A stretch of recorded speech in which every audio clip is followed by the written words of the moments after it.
اعوذ باللہ من الشیطان الرجیم بسم اللہ الرحمن الرحیم۔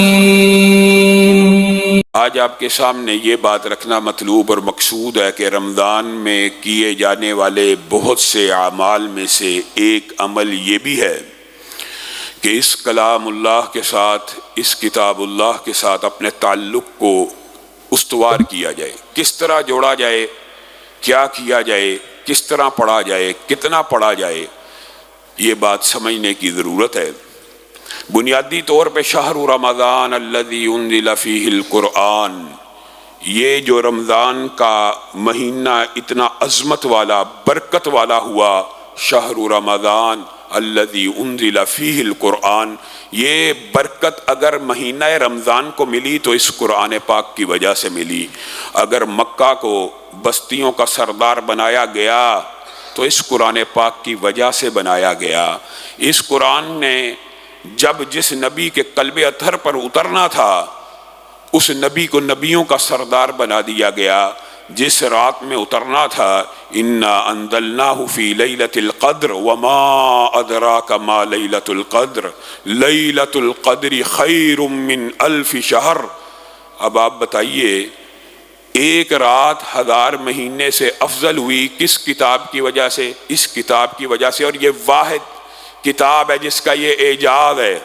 دنیا میں کسی ہستی، کسی شخصیت، کسی کے بارے میں یہ بات نہیں ہے۔ واحد یہ کتاب ہے، کیونکہ یہ مخلوق نہیں ہے۔ یہ کلام اللہ جو ہے اللہ کی صفت ہے، یہ مخلوق نہیں ہے، یہ اللہ کی صفت ہے۔ اور اس کو یہ اعزاز حاصل ہے کہ یہ جس رات میں نازل ہوا وہی رات 1000 مہینوں کی نہیں، بلکہ زندگی میں جب بھی وہ رات آئے گی اس کو 1000 مہینوں سے افضل قرار دے دیا جائے گا، جب جب بھی آئے گی۔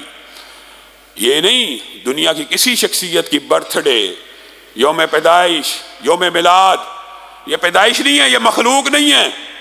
اس وجہ سے یہ جب بھی وہ رات گردش دوراں سے بڑھتی ہوئی، گردش دوراں کا سفر کرتی ہوئی آئے گی، وہ رات جب جب بھی آئے گی، جب تک قیامت قائم نہیں ہو جاتی۔ یہ اتنی افضلیت والی کتاب ہے، جب تک قیامت قائم نہیں ہوتی، جب بھی وہ رات آئے گی وہ رات 1000 مہینے سے افضل ہو جائے گی۔ یہ اکیلی بات اگر انسان کو سمجھ آ جائے تو زندگی کو بدلنے کے لیے اور اس کی افادیت اور اس کی اہمیت کو سمجھنے کے لیے کافی ہے۔ اور اللہ تعالیٰ نے اس کتاب کی ابتدا ہی میں کہہ دیا، ذالک الکتاب لا ریب فیہ، اس میں کوئی شک نہ کرنا، اس میں شک و شبہ کی گنجائش نہیں ہے کہ یہ تمہارے رب کی طرف سے نہیں ہے۔ پھر اللہ تعالیٰ نے جو دلائل دیے انسان کو سمجھانے کے لیے، ایک سورت حیران ہو جائیں گے۔ قرآن پاک آپ کو پتہ ہے پہلی وحی کیا تھی؟ اقرا۔ آج پہلی سورت کون سی ہے؟ سورت فاتحہ۔ اللہ نے تو ترتیب لگانی تھی، اس کو ترتیب توقیفی کہتے ہیں، جو رسول اللہ صلی اللہ علیہ وسلم کی حدیث کے ذریعے لگی ہے کہ اس سورت کو یہاں رکھ دو، اس سورت کو یہاں رکھ دو، اس سورت کو وہاں رکھ دو، اس آیت کو اس آیت کے بعد رکھ دو۔ انکار حدیث کرنے والوں کی عقل کے اوپر بھی ماتم ہے۔ اس قرآن پاک میں ایک سورت گزری، صرف ایک سورت، اس ترتیب سے، نزول کی ترتیب سے نہیں۔ وَإِن كُنتُمْ فِي رَيْبٍ مِّمَّا نَزَّلْنَا عَلَىٰ عَبْدِنَا فَأْتُوا بِسُورَةٍ مِّن مِّثْلِهِ وَادْعُوا شُهَدَاءَكُم مِّن دُونِ اللَّهِ إِن كُنتُمْ صَادِقِينَ فَإِن لَّمْ تَفْعَلُوا وَلَن تَفْعَلُوا فَاتَّقُوا النَّارَ الَّتِي وَقُودُهَا النَّاسُ وَالْحِجَارَةُ أُعِدَّتْ لِلْكَافِرِينَ۔ اللہ تعالیٰ نے ایک سورت گزرنے کے بعد کہا، یہ جو ابھی سورت فاتحہ پڑھی ہے نا، اگر شک ہے کہ یہ کتاب کسی مخلوق نے تحریر کی ہے، ان کنتم فی ریب مما نزلنا علی عبدنا، اگر شک پڑ رہا ہے کہ جو ہم نے اپنے بندے کے اوپر نازل کیا، تو ایک سورت جو ابھی پڑھ کے گزرے ہو اس جیسی بنا کے لا کر دکھا دو۔ یہ ترتیب کا معجزہ ہے۔ 10 صورتیں گزرتی ہیں اس ترتیب سے، نزول کی نہیں۔ فَأْتُوا بِعَشَرِ سُوَرٍ مِثْلِهِ مُفْتَرَيَاتٍ، اس جیسی 10 صورتیں بنا کر دکھا دو۔ تقریباً قرآن آدھے کے قریب پہنچتا ہے تو اللہ تعالیٰ کہہ دیتا ہے لَئِنِ اجْتَمَعَتِ الْإِنسُ وَالْجِنُّ عَلَىٰ أَن يَأْتُوا بِمِثْلِ هَذَا الْقُرْآنِ لَا يَأْتُونَ بِمِثْلِهِ۔ دنیا بھر کے جنوں انس مل جائیں. یہ جو دعویٰ ہے یہ کوئی چھوٹا دعویٰ نہیں، اس کے اوپر آپ نے غور کرنا ہے. دنیا بھر کے جنوں انس مل جائیں اس جیسی ایک کتاب بنا لائیں، نہیں بنا سکتے. یہ میں نے آپ کو دعویٰ بتایا ترکیب توقیفی کے اعتبار سے کہ ایک سورت گزری، ایک سورت کا چیلنج، 10 صورتیں گزری، 10 صورتوں کا چیلنج، قرآن آدھا ہوا، قرآن کا چیلنج. اور اگر آپ اس طرف سے شروع کریں تو پہلے دعویٰ کیا ہے کہ قرآن بنا کے لاؤ، نہیں بنا سکتے، 10 بنا لاؤ، 10 بھی نہیں بنا سکتے، ایک بنا کر دکھا دو. یہ دعویٰ کیوں ہے؟ اگر تم کہتے ہو انسان نے بنایا ہے، انسان ایک کام زندگی میں ایک مرتبہ کرے دوبارہ کرنا مشکل ہے؟ آسان ہوتا ہے کہ مشکل ہوتا ہے؟ آسان ہو جاتا ہے. ایک دفعہ کام کر کے جو تجربہ ٹریننگ انسان کو حاصل ہوتی ہے، اگلی دفعہ وہ کام کرنا نسبتاً آسان ہو جاتا ہے. اگر یہ انسان نے بنایا ہے، اللہ کا چیلنج ہے ایک صورت بنا کر لا کر دکھا دو، ایک ہی بنا دو. اگر انسان نے بنایا ہے تو تم میں سے بھی کوئی انسان تو ایسا ہونا چاہیے جس کے ذہن میں یہ اشکال ہے. آج یہ اشکال دور کر لیجئے. ذالک الکتاب لا ریب فیہ افی اللہ شک. کیا اللہ کے اوپر بھی شک کرتے ہو؟ کیا اس کی نازل کردہ کتابوں کے اوپر بھی شک کرتے ہو؟ اگر کرتے ہو تو ایک صورت بنا کر لا کر دکھا دو. صرف ایک صورت بنا کر لا کر دکھا دو. اللہ تعالیٰ چیلنج کر رہا ہے، اور چیلنج میں ہر چیلنج میں یہ الفاظ ہے کہ تم نہیں کر سکتے. پھر کہا اگر سارے کے سارے جنوں انس مل جائیں تب بھی نہیں کر سکتے. اللہ اکبر. اور اللہ رب العزت نے اس کی حفاظت عجیب طریقے سے کی ہے کہ نہ باطل آگے سے آ سکتا ہے، نہ پیچھے سے آ سکتا ہے، نہ صورت بنا سکتا ہے. اور پھر آپ نے قاریوں کو تراویحوں میں تلاوت کرتے ہوئے سنا، ایک قاری زیر زبر کی غلطی نہیں کرتا، پیچھے سے سامنے جو ہوتا ہے لقمہ دے دیتا ہے. آج کل تو ویڈیوز وائرل ہو رہی ہیں، امام مسجد النبوی تراویحاں پڑھا رہے ہیں، پیچھے سے سامنے لقمہ دے رہا ہے. اتنا وہ تنگ آگے کہ دوران نماز اشارہ کرتے ہیں ذرا، یعنی مفہوم ہے ذرا بریکاں تے پیر رکھو، ذرا تھوڑا جا مہلت دو. یعنی ایک زیر زبر کی، ایک نقطے کی بھی غلطی کی گنجائش نہیں ہے. جتنی سابقہ آسمانی کتابیں آئی تھیں ان کو لکڑی کے تختوں پہ، چھالوں پہ لکھا گیا. قرآن پاک کو بھی لکھا گیا، قرآن پاک کو بھی لکھا گیا. لیکن اللہ رب العزت نے اِنَّا نَحْنُ نَزَّلْنَا الذِّكْرَ کے بعد کہ ہم اس کی حفاظت کریں گے، ہم نے اسے نازل کیا ہے. اس حفاظت کی ایک آپ کے سامنے کھول کر بیان کر دی کہ اس کی حفاظت آپ کا رب کرے گا کیسے. آپ یہ سمجھتے ہیں کہ یہ 2 جلدوں کے اندر ایک کتاب، اگر اللہ تعالیٰ نے ایسے حفاظت کرنی ہوتی تو آسمان سے کتاب نازل ہو جاتی. 23 سال میں متعدد مرتبہ بار بار یہ جو آیات کا نزول ہے، یہ ہر آیت ایک معجزہ ہے، اور ہر دفعہ کی آیت ایک معجزہ ہے. اور اتنے مرتبہ، ہزاروں مرتبہ معجزات نازل ہوئے. اگر کتابی شکل میں اتارنا ہوتا کتاب دے دیتا. نہیں، ہم اس کی حفاظت کریں گے، لکڑی کی چھال پہ نہیں، کاغذ کے صفحات پہ نہیں، چمڑے کی پشتوں پہ نہیں، بل ہوا آیات بینات فی صدور الذین اوتوا العلم. قیامت اس وقت تک قائم نہیں ہوگی جب تک زمین کی پشت کے اوپر ایک بھی حافظ قرآن موجود ہوگا. اس وقت تک قیامت قائم نہیں ہوگی. بل ہوا آیات بینات فی صدور الذین اوتوا العلم. ساری دنیا کے اوراق سے قرآن پاک کو مٹا دیا جائے. بل ہوا آیات بینات فی صدور الذین اوتوا العلم. جب بھی پوری دنیا سے بھی تلف کر دیا جائے دوبارہ لکھ لیا جائے گا. اور دوبارہ بھی کیسے لکھا جائے گا؟ بغیر زیر زبر کی غلطی کے ساتھ. کہاں سے؟ حفاظ کے دلوں کے اوپر اللہ رب العزت نے اس کو ایسا نقش کیا، ثبت کیا. دنیا کی کوئی کتاب اور نہیں جو اس طرح یاد ہو سکے. اور ان قریب وہ اقوام پیدا ہوں گی جو اس کتاب کو ایسے یاد کر لیں گی جیسے تم آرام سے دودھ پیتے ہو. اللہ تعالیٰ نے تب اس کتاب کو قرآن کہا جب مکہ کے 34-35 بندے بھی ایمان لے کے نہیں تھے آئے. اور اللہ تعالیٰ کہہ رہا تھا کہ یہ قرآن ہے، یہ قیامت تک سب سے زیادہ پڑھا جائے گا. چیلنج کر رہا ہے. اب بھی آپ کو یہ شک اور وہم ہے کہ یہ آپ کے رب کا کلام نہیں ہے تو آپ اور میں غافل ہیں. آپ نے اس کتاب کو اس طرح سمجھا ہی نہیں. اس کی وہ قدر بھی نہیں کی۔ امام مالک اور ہمارے اسلاف رمضان کا مہینہ آتا دفتروں کو بند کر دیتے، شٹر ڈاؤن، فتویٰ نویسی کے کام کو بھی معطل، حدیث جیسے عظمت والے کام کو بھی معطل۔ کیا کر رہے ہیں؟ یہ مہینہ قرآن کا مہینہ ہے۔ اور آپ نے اپنے عمل سے اس بات کو یہ بھی ثابت کر دیا کہ لوگ یہ نہ سمجھیں کہ قرآن کا مہینہ ہے تو بیچ میں کچھ گنجائش ہے۔ اور یہ صحیح سند سے واقعات ملتی ہیں۔ امام مالک کے پاس ایک بندہ بہت لمبا چوڑا سفر کر کے آ گیا رمضان میں، اور آ کے کہنے لگا یہ چند سوالات ہیں، ان کا جواب دے دیجئے۔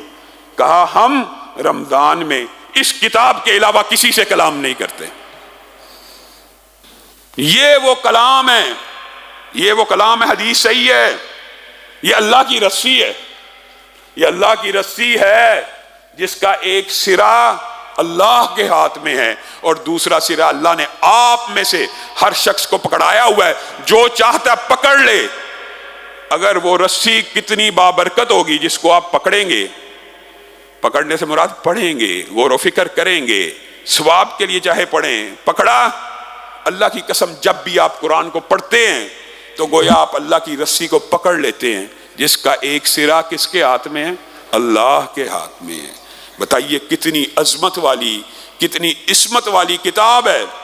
لیکن بات وہی ہے جو اللہ نے قرآن میں کہہ دی، اِنَّا عَرَضْنَا الْأَمَانَةَ عَلَى السَّمَاوَاتِ وَالْأَرْضِ وَالْجِبَالِ فَأَبَيْنَا أَن يَحْمِلْنَهَا وَأَشْفَقْنَا مِنْهَا وَحَمَلَهَا الْإِنسَانُ إِنَّهُ كَانَ ظَلُومًا جَهُولًا۔ اس کتاب کو، اس امانت کو ہم نے دنیا کی تمام مخلوقات پہ پیش کر دیا، سب نے انکار کر دیا، انسان پہ پیش کیا، آگے بڑھ کے پکڑ لیا۔ کیسا ظالم اور غافل ہے کہ پکڑ تو لیا، اس کے بعد ثم قست قلوبکم من بعد ذلک فہی کالحجارہ او اشد قسوہ۔ قرآن تو یہ تھا کہ پہاڑ ریزہ ریزہ ہو جائیں۔ لو انزلنا هذا القرآن على جبل لرأيته خاشعا متصدعا من خشية الله۔ اگر یہ قرآن پہاڑ جیسے سنگلاخ اور سخت چٹانوں پہ نازل کر دیا جاتا وہ ریزہ ریزہ ہو جاتے، لیکن تمہارے دل ان پتھروں سے بھی زیادہ سخت ہو گئے ہیں۔ آج قرآن کا مہینہ آ گیا، رمضان کا مہینہ آ گیا، لیکن تمہارے دل پتھر بن گئے۔ وَإِنَّ مِنَ الْحِجَارَةِ لَمَا يَتَفَجَّرُ مِنْهُ الْأَنْهَارُ۔ اللہ بھی سمجھانے میں کوئی کسر نہیں چھوڑ رہا۔ اللہ کے بندو، جتنے مردی سخت دل ہو گئے ہو، جتنے مردی شقی القلب ہو گئے ہو، جتنا مردی پتھر دل ہو گیا، وَإِنَّ مِنَ الْحِجَارَةِ لَمَا يَتَفَجَّرُ مِنْهُ الْأَنْهَارُ۔ پتھر ہی تو ہوتے ہیں جس میں سے چشمے پھوٹ پڑتے ہیں، اور اگر چشمے پھوٹنے ہوں تو اس کتاب سے بہتر دلوں کے لیے، نرمی کے لیے کوئی اور چیز نہیں۔ اور اللہ رب العزت نے آگے بھی دو آیتیں نازل کی، وَإِنَّ مِنَ الْحِجَارَةِ لَمَا يَتَفَجَّرُ مِنْهُ الْأَنْهَارُ وَإِنَّ مِنْهَا لَمَا يَشَّقَّقُ فَيَخْرُجُ مِنْهُ الْمَاءُ وَإِنَّ مِنْهَا لَمَا يَهْبِطُ مِنْ خَشْيَةِ اللَّهِ۔ اور بعض پتھر ایسے بھی تو ہوتے ہیں نا کہ جن میں سے پانی بھی نکلتا ہے، اور بعض پتھر تم دیکھتے ہو اچانک گر پڑتے ہیں، تم کیا سمجھتے ہو ویسے گر گئے؟ اللہ کے خوف سے لرزتے اور کانپتے ہوئے زمین کی طرف چل پڑتے ہیں۔ میں اور آپ اتنے سخت دل ہیں، ہمارے دل کیسے ہو گئے کہ ہم نے اس عظیم الشان کلام، جو کس کا کلام ہے؟ اللہ کا، اللہ نے کہا اس کلام کی فضیلت دیگر کلاموں پہ ایسے ہے، اللہ اکبر، جیسے میں رب کی فضیلت مخلوق کے اوپر ہے۔ اب بتائیے اللہ کی فضیلت اور اللہ کا کوئی مقابلہ یا موازنہ بھی کیا جا سکتا ہے کسی مخلوق کے ساتھ؟ تو پھر اس کلام اللہ کا تم موازنہ کرتے ہو، تمہیں اس کلام اللہ کی قدر ہی کوئی نہیں۔ اور یہ بات بھی سمجھ لیجئے، یہ جی اس کو خالی پڑھنے کا کیا فائدہ؟ یہ بھی جہالت کا فلسفہ ہے۔ رسول اللہ صلی اللہ علیہ وسلم نے فرمایا کہ الف لام میم پڑھنے سے کتنی نیکیاں ملتی ہیں؟ 30۔ ہر حرف پہ کتنی نیکیاں؟ 10۔ اور میں یہ نہیں کہتا الف لام میم ایک حرف ہے، بلکہ الف بھی ایک حرف ہے، لام بھی ایک حرف ہے، میم بھی ایک حرف ہے۔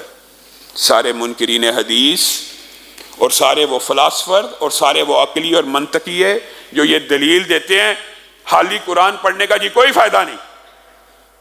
افراط و تفریط نہیں ہونی چاہیے. جو بات سچ ہے اس کی بات بھی کروں گا، لیکن یہ کہہ دینا کہ سرے سے جی قرآن پاک کو پڑھنے کا فائدہ نہیں. الف لام میم کی ٹرانسلیشن دنیا کے کس عالم کو آتی ہے؟ دنیا میں الف لام میم کا کوئی ترجمہ ہے؟ یہ جو حروف مقطعات ہیں، اگر ان کا ترجمہ نہیں ہے، صرف کلام اللہ کی وجہ سے آپ پڑھیں گے تو 30 نیکیاں مل جائیں گی کہ اللہ کا کلام ہے. تو پھر کیا بغیر سمجھے قرآن پڑھنے ہے قرآن کا ثواب نہیں ملتا؟ یہ فلسفہ باطل ہے، اس کو بھی رد کیجیے اور اس کا بھی ذہن میں ہونا چاہیے. لیکن ہاں دوسری طرف بات یہ ہے کہ یہ ہدی للناس ہے، یہ آیا ہدایت کے لیے ہے، یہ قانون ہے، یہ دستور ہے، یہ شریعت ہے، یہ آپ کی زندگیوں کو بدلنے کے لیے آیا ہے.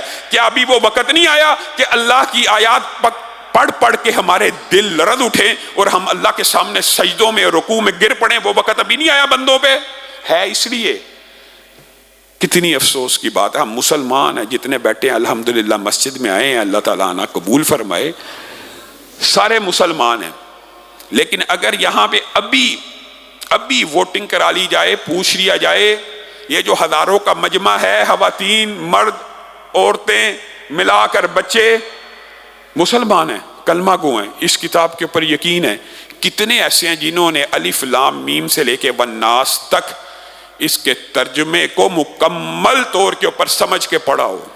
افسوس ہوگا، آپ گنتی کے افراد ہوں گے جنہوں نے جو یہ دعویٰ کر سکتے ہیں کہ اللہ کا پیغام ہے. ٹھیک ہے، ہم نے الف لام میم سے والناس تک، شاید کوئی ہو جو کہتا ہو کہ جی ہم ہر سال اس کو پڑھتے ہیں، شاید کوئی ہو کہتا ہو ہم نے ایک دفعہ پڑھا، شاید، اور اکثریت وہ ہوگی جنہوں نے اللہ کا کلام ہی نہیں پڑھا، جنہوں نے سمجھا ہی نہیں. اور بھائیو، رمضان کا مہینہ آیا، کم از کم ان 30 دنوں میں ایک مرتبہ اپنے رب کے کلام کو سمجھنے کی کوشش بھی کر لو. اور یہ جو فلسفہ یہ باطل ہے، یہ بھی فلسفہ باطل ہے کہ قرآن پاک کو خود نہ ترجمے سے پڑھو. قرآن پاک کو سمجھنے کے لیے 14 علوم چاہیے. اور بھائی 14 علوم اس کو چاہیے جس نے قرآن پاک کا ترجمہ خود کرنا ہے. جس نے ترجمہ پڑھنا ہے اس کو صرف اردو آنی چاہیے. جس نے ترجمہ پڑھنا ہے اس کو صرف اردو آنی چاہیے. اور جس نے خود ٹرانسلیشن کرنی ہے وہ 14 علوم کا ماہر بن جائے، پھر کرے. یہ بات درست ہے، ہر بات کے اندر ایک اینگل درست ہوتا ہے، ایک اینگل غلط. لیکن اس کا مطلب یہ ہے کہ آپ پڑھیں ہی نہ. ایسے فلاسفر، ایسے علماء نام نہاد موجود ہیں معاشرے میں جو آپ کو کہیں گے نا نا نا نا نا براہ راست نہ پڑھنا. کیوں نہ پڑھیں؟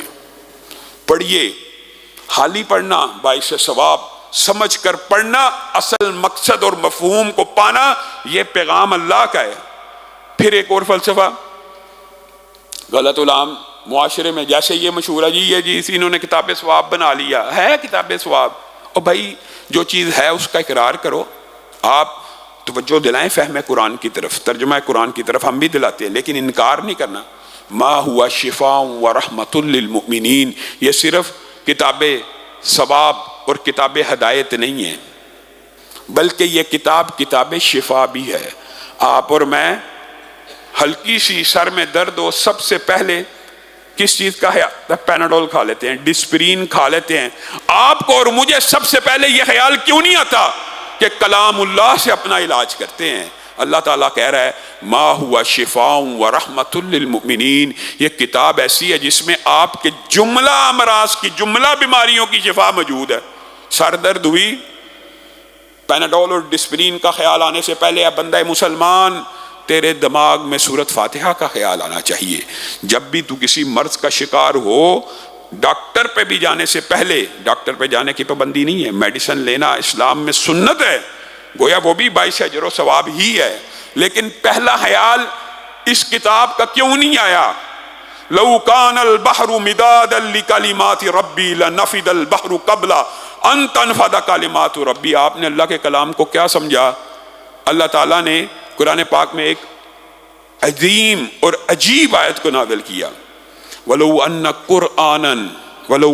قُرْآنًا سُيِّرَتْ بِهِ الْجِبَالُ أَوْ قُطِّيَتْ بِهِ الْأَرْضُ أَوْ كُلِّمَ بِهِ الْمَوْتَى. دنیا کے اندر آپ نے بڑے جادوگروں کی باتیں سنی، بڑی سحر کی باتیں سنی، بڑے کینسر کے امراض دیکھے اور بڑے کینسر کے مریضوں کو شفا یاب ہوتے ہوئے دیکھا. بڑی میڈیکل اور سرجن کی ٹریٹمنٹس کو دیکھا، برین کی سرجریاں ہو رہی ہیں، ہارٹ کی سرجریاں ہو رہی ہیں. اللہ تعالیٰ نے ان سب باتوں کے جواب میں یا ایک عظیم معجزے کے طور پہ ایک آیت کو نازل کیا، وَلَوْ أَنَّ قُرْآنًا سُيِّرَتْ بِهِ الْجِبَالُ. اللہ کے بندو، اگر دنیا میں کوئی کلام ہو جس کلام کو سن کر پہاڑ چل پڑیں، زمین پھٹ جائے، مردے زندہ ہو جائیں، تو اللہ کی قسم یہ وہی کتاب ہے، یہ وہی کلام اللہ ہے. اللہ کے کلام کن سے، کن، صرف کن، 2 حرف اللہ کہہ دیں ہر چیز بن جاتی ہے. صرف 2 حرف. اللہ تعالیٰ نے آپ کو یہ لاکھوں حروف، 3 لاکھ سے زائد حروف عطا کیے، آپ نے اس کلام کی قدر نہیں کی، یا تو آپ نے سمجھا ہی نہیں یہ اللہ کا کلام ہے. ہاں جنہوں نے سمجھا ان کی کیفیات کیا ہیں؟ حدیث میں آتا ہے جب اللہ وحی نازل کرتا ہے آسمان سے، اللہ اکبر، جب بھی کوئی حکم نازل کرتا ہے، یہ اللہ کے احکام نہیں ہے، اللہ کا کلام نہیں ہے. جب بھی اللہ عرش کی بلندیوں سے ایک جملہ بھی کلام فرماتے ہیں، ایک لفظ بھی کلام فرماتے ہیں، اس ایک لفظ کی دہشت، حدت اور اس کے عظمت اور اس کے بوجھ کو محسوس کرتے ہوئے آسمان کے سارے فرشتے بے ہوش ہو کے گر پڑتے ہیں. میں نے اور آپ نے کیا سمجھا اس کلام کو؟ کچھ بھی نہیں سمجھا. حتیٰ کہ سب سے پہلے حدیث میں آتا ہے جبریل امین کو ہوش آتی ہے، اور جبریل امین فرشتوں کو تسلی اور تشفی دیتے ہوئے کہتے ہیں کہ اٹھو، تمہارے رب نے جو فرمایا سچ فرمایا ہے، تمہارے رب نے جو فرمایا حق فرمایا ہے. میں اور آپ قرآن کی آیتیں پڑھ پڑھ کے سنائیں گے، پڑھ پڑھ کے بھی آپ سنائیں، ٹرانسلیشنز بتائیں، بجائے یہ کہنے کے کہ ہمارے رب نے حق فرمایا، سچ فرمایا ہے، کہیں گے ہمارے مولوی نے اس کی یہ تشریح نہیں کی، ہمارے مولوی نے اس کی یہ تفسیر نہیں کی. اللہ کے فرشتے اللہ کے کلام کو سن کے ان کے اوپر جو کفیات طاری ہوتی ہیں، میرے اور آپ کے اوپر وہ کفیات طاری کیوں نہیں ہوتی؟ اللہ کے بندو، یہ رمضان کا مہینہ اللہ کے لیے، اس رمضان کے مہینے میں عہد کرو کہ اس کتاب کے ساتھ ایسے جڑیں گے کہ ان تمام حدیثوں کے، ان تمام اجر و ثواب کے مستحق بن جائیں گے جو قرآن و سنت سے صحیح سند سے ثابت ہیں. رسول اللہ صلی اللہ علیہ وسلم نے فرمایا کل قیامت کے دن قرآن کو جو بندہ زیادہ پڑھتا ہے نا، زیادہ پڑھتا ہے، زیادہ پڑھتا ہے، پڑھتا ہی رہتا ہے، ہر روز پڑھتا ہے، کل قیامت کے دن. اور بعض نے کہا یہ حفاظ کے بارے میں بھی ہے، اور حفاظ کے بارے میں تو باللہ ہے ہی ہے، ظاہر ہے حفظ کرنے والا تو بے شمار قرآن پڑھتا ہے تو اس کو حفظ ہوتا ہے کہ قرآن کل قیامت کے دن اللہ رب العزت کی بارگاہ میں کھڑا ہو جائے گا. اس کو پڑھنے والا جتنا مرضی گناہ گار ہوگا، جیسا مرضی خطا کار اور سیاہ کار ہوگا، یہ قرآن سفارشی بن کے اللہ کے سامنے کھڑا ہو جائے گا. اللہ میں تیرا کلام ہوں، اس بندے نے مجھے پڑھا تھا فلاں وقت اتنے بج کے اتنے منٹ میں یہ پڑھا کرتا تھا، فلاں ٹائم اس نے پڑھا تھا، فلاں ٹائم کا اللہ میں گواہوں، اللہ اس نے فلاں وقت پڑھا. مفہوم یہ اللہ اس نے فلاں وقت پڑھا. اس کو عزت عطا کیجئے. آپ اس کو عذاب دے رہے ہیں، اس کو عزت عطا کیجئے، اس کے گناہوں کو معاف کیجئے، اس کی پردہ پوشی فرما دیجئے، اس کو بخش دیجئے. اللہ قرآن کی سفارش کے آگے کہے گا اچھا تو میرا کلام ہو کے ہی میرے سے سفارش کرتا ہے، میں اسے تاج زینت عطا کرتا ہوں. اللہ تاج زینت، اللہ کچھ اور بھی عطا کیجئے. میں اسے لباس فاخرہ اور زینت عطا کرتا ہوں. اللہ تاج زینت اور لباس زینت، اللہ اسے کچھ اور بھی عطا کیجئے. اچھا میں اس سے راضی ہو جاتا ہوں اور اس کو کبھی جنت سے نہیں نکالوں گا، اللہ کچھ مزید بھی تو جنت میں دے دیجئے. ایسا سفارشی دنیا میں کوئی ہے؟ ماں باپ بھی سفارشی ہیں، ہر بندہ سفارشی ہے، علماء بھی کریں گے، حفاظ شہداء. لیکن یہ سفارش کیسی سفارش ہے؟ تاج عزت کے بعد لباس عزت، لباس عزت کے بعد اللہ کی رضامندی اور جنت میں داخلے کی گارنٹی، اور جنت میں داخلے کے بعد بھی اللہ کو کہہ رہا ہے اللہ جنت میں بھی تو کچھ عطا کیجئے. اللہ کہے گا اچھا پھر جتنی آیتیں اس کو یاد ہیں اس کو کہہ، پڑھتا جا اور چڑھتا جا، پڑھتا جا اور چڑھتا جا. جنت کے درجے بھی جتنے یہ طے کرنا چاہتا ہے، ایک بندے کو صرف قل ہو اللہ بھی آتی ہے، وہ بھی پڑھے گا، اللہ اتنے درجے جنت میں بلند کر دے گا. آپ نے اور میں نے، یہ وہ کتاب ہے. رسول اللہ صلی اللہ علیہ وسلم نے فرمایا جس نے اس کتاب کو نماز سے باہر بھی پڑھنا چاہیے. موضوع بڑا طویل ہے لیکن نماز کے اندر پڑھنا یعنی نفلوں کے اندر پڑھنا باہر پڑھنے سے زیادہ افضل ہے. اور نفلوں میں پڑھنے کے لیے آپ کا حافظ ہونا ضروری نہیں، آپ مصحف کھول کے پڑھ سکتے ہیں. اس میں کسی بھی بندے کی کسی بھی رائے کو بالکل آپ اس نیکی کے کام سے پیچھے مت ہٹیے اور ہر رائے کو مسترد کر دیجئے، کیونکہ صحیح اسناد سے یہ واقعات موجود ہیں کہ نفل کے اندر قرآن پاک کو اوپر سے دیکھ کر پڑھا جا سکتا ہے. آپ اس اجر سے محروم رہنا چاہتے ہیں؟ رسول اللہ صلی اللہ علیہ وسلم نے کہا جو بندہ نماز کے اندر 3 آیات پڑھتا ہے، صرف کتنی؟ 3، وہ 3 سرخ اونٹنیوں سے بہتر ہیں. 3 سرخ اونٹنیوں سے بہتر سے کیا مراد؟ 3 سرخ اونٹنیاں آج کل بھی 10 لاکھ کی ہیں. ایک بندہ صرف اٹھ کے قل ہو اللہ یا 3 آیتیں پڑھ لیتا ہے، گویا اس نے 10 لاکھ سے زیادہ اللہ کے راہ میں خرچ کر دیا، صرف 3 آیات. اور اگر کوئی بندہ 10 آیات پڑھتا ہے، 10 آیات صرف اگر کوئی بندہ پڑھتا ہے تو اللہ رب العزت اس کو غافلوں میں سے نکال دیتے ہیں. غافلوں میں سے نکال دیتے ہیں. اللہ کے ہاں رجسٹر ہیں جہاں پہ ان لوگوں کو غافل لکھا جاتا ہے جو ایک دن میں، ہر بندہ مومن کے اوپر ایک دن میں کم از کم 10 آیتوں کی تلاوت فرض ہے. ہاں بہت سے فرائض ایسے ہوتے ہیں جو اللہ تعالیٰ فرض نماز میں ہی پورے کر دیتا ہے. انسان اس کی وجہ سے بچ جاتا ہے کہ انسان نے 10 آیات تو فرض نمازوں میں بھی پڑھی ہوتی، لیکن ہر بندے کو نماز میں بھی اور نماز سے باہر بھی قرآن پڑھنا چاہیے. 3 آیتوں کی فضیلت سن لی، 3 اونٹنیوں سے بہتر. 10 آیات کی فضیلت، اس کا نام غافلوں میں سے کاٹ دیا جاتا ہے، گویا مستعدین میں آ جاتا ہے. یعنی وہ غافل نہیں ہے، وہ اسلام کا ایک رکن، وہ اسلام کا ایک پریکٹیکلی اسلام کے اوپر عمل کرنے والا عامل لکھ دیا جاتا ہے. جو 100 آیات پڑھتا ہے اس کے لیے اتنی فضیلت ہے. جو 100 آیات کا پڑھنا مشکل نہیں ہے، انشاءاللہ ابھی آپ کے سامنے رکھوں گا. جو صرف قیام کے اندر، نماز کے اندر 100 آیتیں پڑھتا ہے، اس کے لیے لکھا جاتا ہے کہ اس بندے نے عشاء سے لے کے فجر تک اللہ رب العزت کے سامنے قیام کیا ہے. پوری رات کا قیام لکھ دیا جاتا ہے. اور جو 1000 آیتوں کے ساتھ قیام کرتا ہے، اللہ تعالی ہم سب کو توفیق عنایت فرمائے. 1000 آیتوں کے قیام کے بارے میں حدیث یہ بھی صحیح ہے. رسول اللہ صلی اللہ علیہ وسلم نے فرمایا جو 1000 آیتوں کے ساتھ قیام کرتا ہے اس کے نامہ اعمال میں ایک خزانہ لکھ دیا جاتا ہے. جو خزانہ اللہ رب العزت لکھے، پتہ نہیں اس کی مقدار اور تعداد کیسی ہوگی. صرف اس خزانے کا ایک ٹکڑا زمین و آسمان کے تمام خزانوں سے بہتر ہے. 1000 آیتوں کا قیام قطعاً مشکل نہیں ہے. قرآن اٹھائیے، اپنی ٹریننگ اور تربیت کیجئے. رمضان کا مہینہ اس لیے آیا، 29واں پارہ کھولیے، صرف 29واں اور 30واں پارہ آپ پڑھیں، آپ ایک دن میں 1000 آیتوں کے قیام سے زیادہ کی اجر و فضیلت پالیں گے. اب بتائیے 29واں اور 30واں پارہ پڑھنا مشکل ہے؟ قطعاً مشکل نہیں. ہر روز پڑھا جا سکتا ہے، رمضان میں ہر روز پڑھا جا سکتا ہے. اور آپ کو یہ بات میں بتلا رہا ہوں کہ آپ قرآن کھول کے پڑھ لیجئے. 1000 آیتوں کا قیام اپنی زندگی کے اندر ان باتوں کو شامل کیجئے. اور نماز سے باہر قرآن پڑھنے والے کے جو اجر و ثواب ہیں وہ بھی عجیب ہیں. رسول اللہ صلی اللہ علیہ وسلم نے فرمایا ایک بندہ دعائیں کر رہا ہے. مفہوم آپ کے سامنے رکھ رہا ہوں. مفہوم یہ ہے کہ ایک بندہ دعا کر رہا ہے میرے لیے اللہ یہ بنا اللہ میری یہ. اور دعائیں کرنے والے الحمدللہ اللہ کے ایسے بندے ہوتے ہیں دعا میں ہر چیز ہی مانگ لیتے ہیں، لمبی دعائیں کرتے ہیں. محلات بھی مانگ لیے، رزق بھی مانگ لیا، جنت بھی مانگ لی، جہنم سے نجات بھی مانگ لی، بیوی بچوں کی صحت بھی مانگ لی، بیوی بچوں کو آنکھوں کی ٹھنڈک بنانا، اولاد، ہر چیز مانگ لی. اور دوسری سائڈ پہ ایک بندہ بیٹھا جو صرف قرآن پڑھ رہا، وہ کچھ نہیں مانگ رہا، وہ صرف اللہ کا کلام پڑھی جا رہا ہے. بندے لائنوں میں لگے ہوئے ہیں پوری دنیا کے، وہ اللہ سے مانگتے جا رہے ہیں.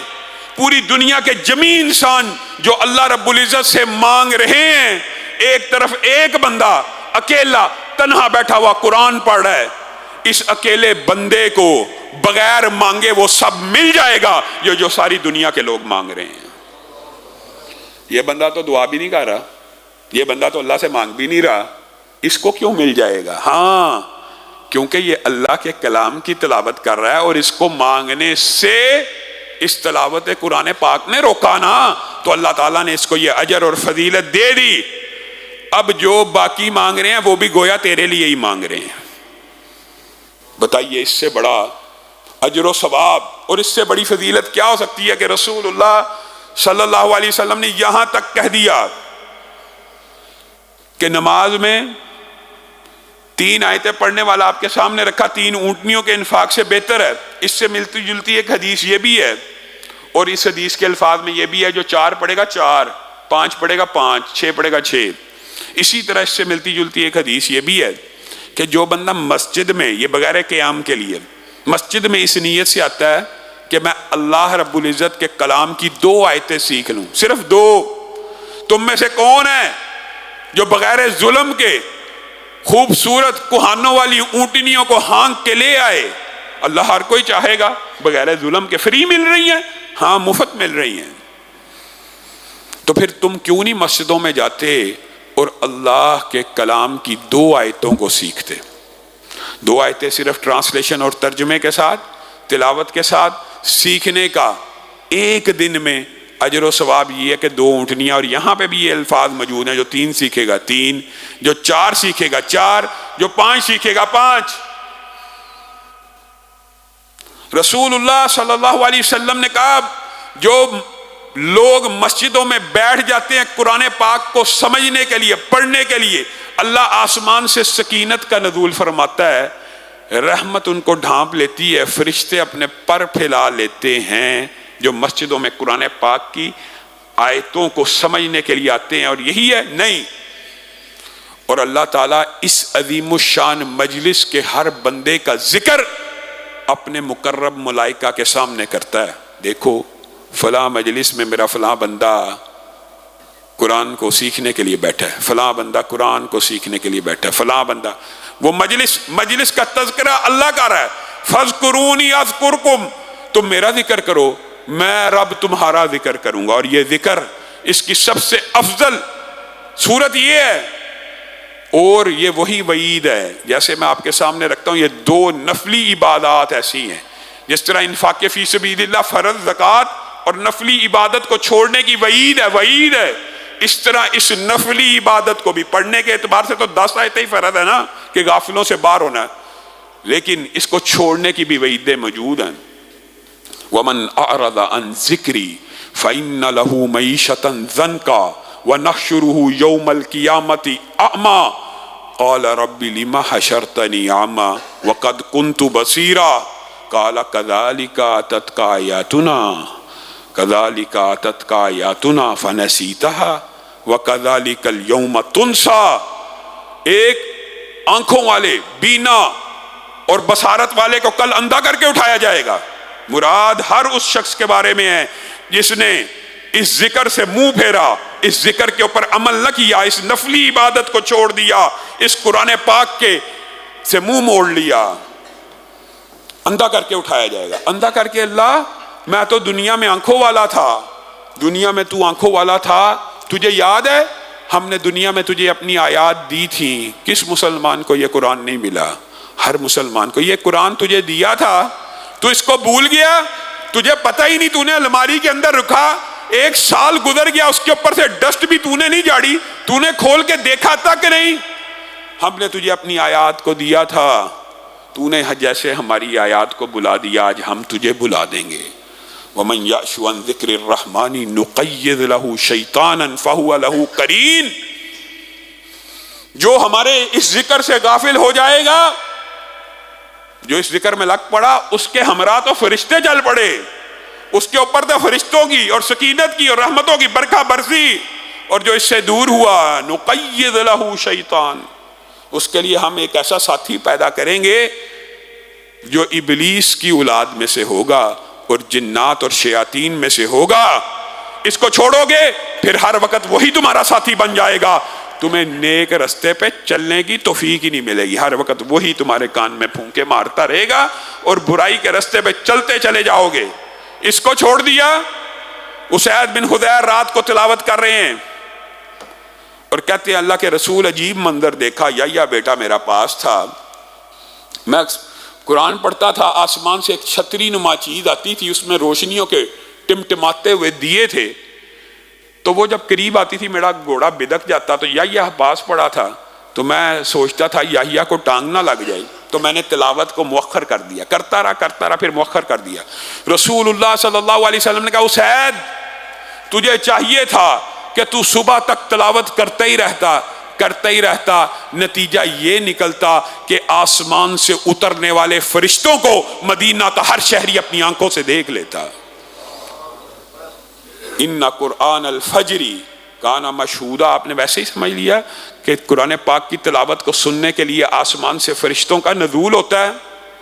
اور یہ قرآن پاک، اس کے اتنے معجزات اور ان گنت واقعات ہیں کہ آپ سن کے حیران رہ جائیں، اور جو اکثر میں سناتا بھی ہوں، اللہ کے فضل آپ رات کے دروس میں بھی آیا کریں، اس کے اندر بھی اعمال کے حوالے سے گفتگو جاری ہے، اور تفصیلی بات ظاہر ہے انسان جمعے کے خطبے میں بڑا کمپیکٹ اور کمپائل مواد انسان لوگوں کے سامنے رکھ سکتا ہے، اس کی تشریحات رکھنا ایک جمعے کے اندر ممکن ہی نہیں ہوتا۔ لیکن ایک بات کہنا چاہتا ہوں، قرآن پاک تو بڑی دور کی بات ہے۔ قرآن پاک کی ابتدا میں سورۃ فاتحہ ہے، اس سے پہلے کیا ایک آیت لکھی ہے، بسم اللہ الرحمن الرحیم، بسم اللہ الرحمن الرحیم لکھی ہے نا۔ میں پرانے واقعات بھی نہیں سناتا، ایک واقعہ عصر حاضر کا، حالیہ راول پنڈی کا، ایک کیپٹن کی والدہ کا آپ کو سناتا ہوں۔ 70 سال کی بوڑھی عورت ہے، آنکھوں میں پہلے کچھ ہوا، پردے آگے، بالکل بینائی ختم ہو گئی۔ وہ عورت اللہ سے کہنے لگی، یہ پرانا واقعہ نہیں ہے، آج کا واقعہ ہے، ہمارے موجودہ دور کا۔ اے اللہ، جب تک آنکھ تھی میں یہ قرآن پڑھا کرتی تھی، اور میں تو حافظ قرآن نہیں ہوں، بینائی جانے کا بڑا دکھ ہے اور غم ہے، اللہ غم ہے، اور لیکن اس غم سے بھی بڑا غم ہے میں اس کتاب کی تلاوت سے محروم رہ گئی ہوں۔ اس سے بڑا غم یہ ہے میں اس کتاب کی تلاوت سے محروم رہ گئی ہوں۔ اس کے بیٹے نے یہ خود واقعہ بیان کیا، میری والدہ، قرآن پاک اس کے بعد 13 لائنی تھا، 13 لائنی، 16 لائنی بھی ہوتا ہے، مختلف لائنیں ہوتی ہیں۔ میری والدہ 13 لائنی ایک تسبیح پکڑ کے ایک قرآن کے اوپر انگلی رکھ کر کہتی تھی، بسم اللہ الرحمن الرحیم، بسم اللہ الرحمن الرحیم۔ اللہ مجھے آتا ہی یہ ہے، بسم اللہ الرحمن الرحیم۔ کہا تیسری دفعہ بسم اللہ پڑھتے ہوئے قرآن کے اوراق کو ختم کیا، اللہ نے آسمان سے بینائی کو واپس لوٹا دیا۔ ڈاکٹروں نے جواب دے دیا کہ اس کی بینائی نہیں آ سکتی۔ بسم اللہ الرحمن الرحیم۔ آپ نے اس قرآن کو کیا سمجھا؟ یہ قرآن معجزے کی کتاب ہے۔ آپ وہ صحابہ کے واقعات بھول گئے؟ اللہ کی قسم ہم نے دیکھا جو درد دل سے، جو اخلاص نیت سے اس قرآن کو تھام لیتا ہے، پکڑ لیتا ہے، اپنا ذاتی مشاہدہ بیان کرتا ہوں، اور ہمارے رفقا اس بات کے گواہ ہیں، 20 ایسے لوگ ہیں جنہوں نے سورۃ فاتحہ کو پکڑ لیا، اللہ تعالیٰ نے کینسر سے بھی شفا دے دی۔ آپ نے اس قرآن کو کچھ بھی نہیں سمجھا، نہ کتاب ثواب۔ بھائی ہم کتاب فہم سے پیچھے ہٹاتے ہٹاتے کتاب ثواب سے بھی بندوں کو پیچھے کر گئے، کتاب شفا سے بھی پیچھے کر گئے۔ یہ اللہ کا کلام ہے، اعوذ بکلمات اللہ التامات من شر ما خلق۔ اللہ کے کلام کو تو نے کیا سمجھا؟ لو کان البحر مدادا لکلمات ربی، اللہ کا کلام ساری دنیا کے سمندر سیاہی بن جائیں، اللہ کے کلام کو لکھنا شروع کریں، ساری دنیا کے درخت قلم بن جائیں، اللہ کے کلام کو لکھنا شروع کریں، نہیں لکھ سکتے، چاہے اتنے ہی درخت اور اتنے ہی سمندر آ جائیں۔ اللہ کے کلام ایسے ہیں، اللہ کا کلام اتنا عظیم ہے، رسول اللہ صلی اللہ علیہ وسلم نے فرمایا جو اس کی پناہ میں آیا، اس کی پناہ میں آنا، کلام اللہ کی پناہ میں آنا جائز ہے۔ یہ مخلوق نہیں ہے، یہ صفت ہے، اسی لیے اس کی قسم اٹھانا بھی جائز ہے، کیونکہ یہ مخلوق نہیں ہے، صفت ہے۔ جو صرف قرآن کی بات نہیں کر رہا، جو صرف یہ کہتا ہے نا اعوذ بکلمات اللہ التامات من شر ما خلق، اے اللہ میں آپ کے کلمات کی پناہ میں آیا۔ رسول اللہ نے کہا جس بندے نے 3 مرتبہ جہاں کہا، جس جگہ کہا، جس مجلس میں کہا، مسجد میں آتے ہوئے، نکلتے وقت، گاڑی میں بیٹھتے ہوئے، اترتے وقت، بازار میں جاتے ہوئے، نکلتے ہوئے، جہاں جاتے ہوئے قرآن نہیں پڑھا، یہ قرآن ہے، اعوذ بکلمات اللہ التامات من شر ما خلق، یہ قرآن نہیں ہے، یہ حدیث ہے، یہ سنت ہے، یہ وحی ہے۔ حدیث بھی وہی ہے، لیکن اس میں کیا کہہ رہا ہے؟ اللہ میں تیرے کلمات کی پناہ میں آیا، اس کو دنیا کی کوئی چیز نقصان نہیں پہنچا سکتی جب تک وہ وہاں سے ٹریول نہ کر جائے۔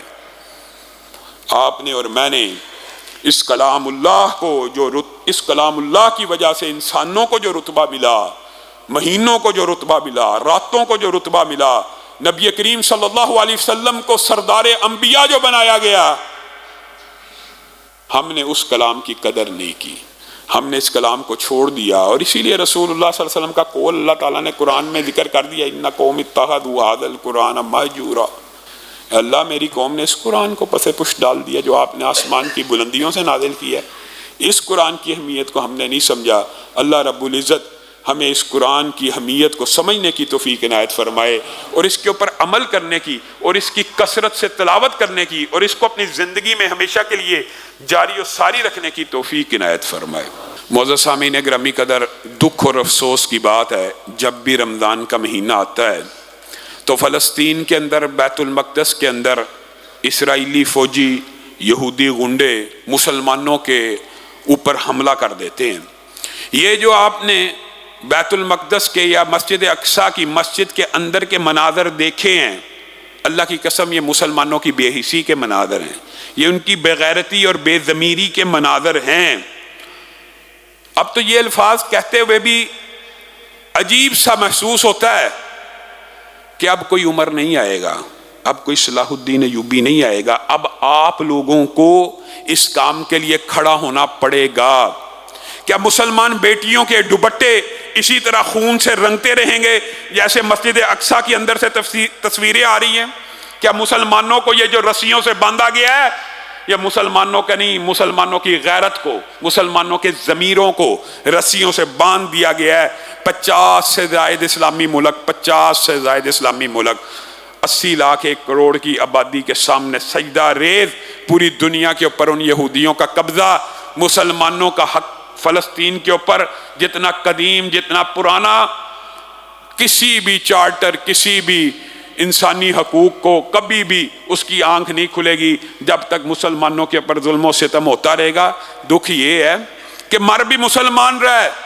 ہماری زندگی کے اندر پچھلے 30 سالوں میں 50 لاکھ سے زائد مسلمانوں کو ذبح کیا گیا، فلسطین سے لے کر افغانستان تک، افغانستان سے کشمیر، کشمیر سے عراق، خود اس پاکستان میں 80,000 سے زائد 1 لاکھ کے قریب لوگوں نے جانوں کو قربان کیا۔ دہشت گردی کا شکار ہوئے کہ دہشت گردی کی شکار ہوئے۔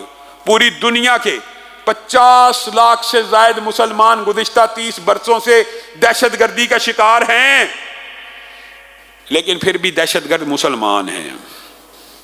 وہ جو الزام لگاتے ہیں یہ دہشت گرد ہیں، کبھی خود بھی غور کریں ان کے کتنے مرے؟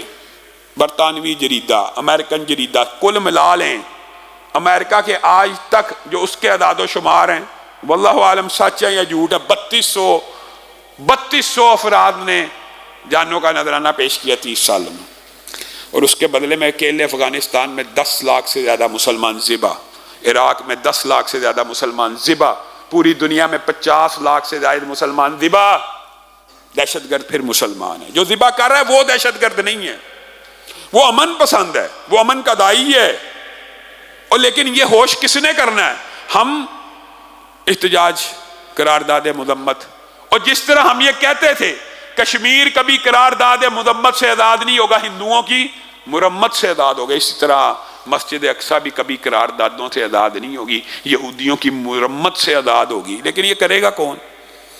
اس بات کا اعلان، اس جہاد کا اعلان کرنا کس نے؟ حکمرانوں کے اوپر یہ ڈیوٹی اور ذمہ داری ہے کہ وہ اس بات کا اعلان کریں، وہ آگے بڑھیں۔ ان کے کان کے اوپر یوں نہیں رینگتی، ان کو اپنی سیٹوں کا مسئلہ۔ ہر دنیا کا مسلمان حکمران اپنے اپنے اقتدار کو بچانے کی جنگ میں، ٹھیک ہے قراردادیں پیش کرتے ہیں، قراردادوں کی حد تک اتفاق ہے کہ کسی مسلمان حکمران کو غیرت آتی ہے قرارداد پیش کر دیتا ہے، کرتے ہیں۔ کیا فائدہ؟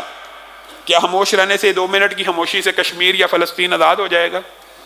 کیا اظہار یکجہتی سے آج ہم نے بھی مجبور ہے نا، ہم تو مجبور ہیں، ہم تو عوام ہیں، ہم نے آج پورے پاکستان میں یوم یکجہتی فلسطین کا اعلان کیا ہوا، اور کیا کر سکتے ہیں؟ ہم کیا کر سکتے ہیں؟ جہاد کرنے کی تو اجازت نہیں ہے۔ کیا آپ سمجھتے ہیں کہ مسلمان جہاد نہیں کر سکتے؟ اللہ کی قسم آج ایک غیرت مند مسلمان حکمران پیدا ہو جائے اور جہاد کی کال کے اوپر آواز دے دے، صرف آواز، آپ سوچ نہیں سکتے کہ لاکھوں کروڑوں کی تعداد میں مسلمان، اس نعرے کے اندر اتنی برکت ہے، اس نعرے کے اندر اتنا جذبہ ہے، اس نعرے کے اندر اتنی قوت اور طاقت ہے کہ آج بھی 50 سے زائد ممالک میں سے کوئی ایک حکمران اعلان جہاد کر دے، پوری دنیا کے مسلمان اس کی چھتری کے نیچے اکٹھے ہو جائیں گے۔ یہ کرے گا کون؟ کوئی نہیں کرے گا، کرنے نہیں دیتے۔ یہ غیرت باللہ جگانی ہوگی، مسلمانوں نے غالب ہونا ہے، آپ کے موجودگی میں یا آپ کے بغیر بھی۔ یہ تو آپ کے اوپر، آپ اسلام کا ساتھ دینا چاہتے ہیں کہ نہیں؟ اسلام نے غالب ہونا ہے، اور بہرحال اس کے لیے رجال پیدا ہوتے ہیں۔ یہ کون پیدا ہوگا؟ انشاءاللہ اللہ تعالیٰ وہ وقت لائے گا، اللہ ہماری زندگیوں میں وہ وقت لائے کہ ہم بیت المقدس میں بھی نماز کو ادا کر سکیں۔ اللہ زندگی میں ایک مرتبہ تو بیت المقدس میں نماز پڑھنے کی توفیق عنایت فرما۔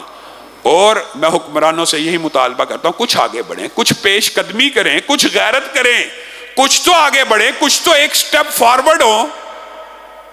ہر رمضان میں مسلمانوں کے اوپر یہ جو ظلم و ستم ہے، مسجدوں کے اوپر حملہ، یہ تو کسی مذہب کے اندر بھی اجازت نہیں ہے۔ وہ جو اقلیتوں کے حقوق کے نعرے لگاتے ہیں ان کی آنکھیں بند ہیں، وہ جو کہتے ہیں کہ ہر بندے کو عبادت کا حق ہے، ان کو بیت المقدس نظر نہیں آتا۔ اللہ رب العزت فلسطین کو بھی پنجہ یہود سے آزاد فرمائے۔ ایک دو اعلانات ہیں، اس کے بعد انشاءاللہ ہم نماز پڑھیں گے۔ پہلا اعلان یہ ہے کہ اللہ کے فضل و کرم سے حسب سابق اس مرتبہ بھی اعتکاف کے وسیع انتظامات کیے گئے ہیں، لیکن اس کے اندر سیٹیں ظاہر ہیں محدود ہوتی ہیں، تو جلد از جلد آپ تمام ساتھی اپنے اعتکاف کے فارم جمع کریں۔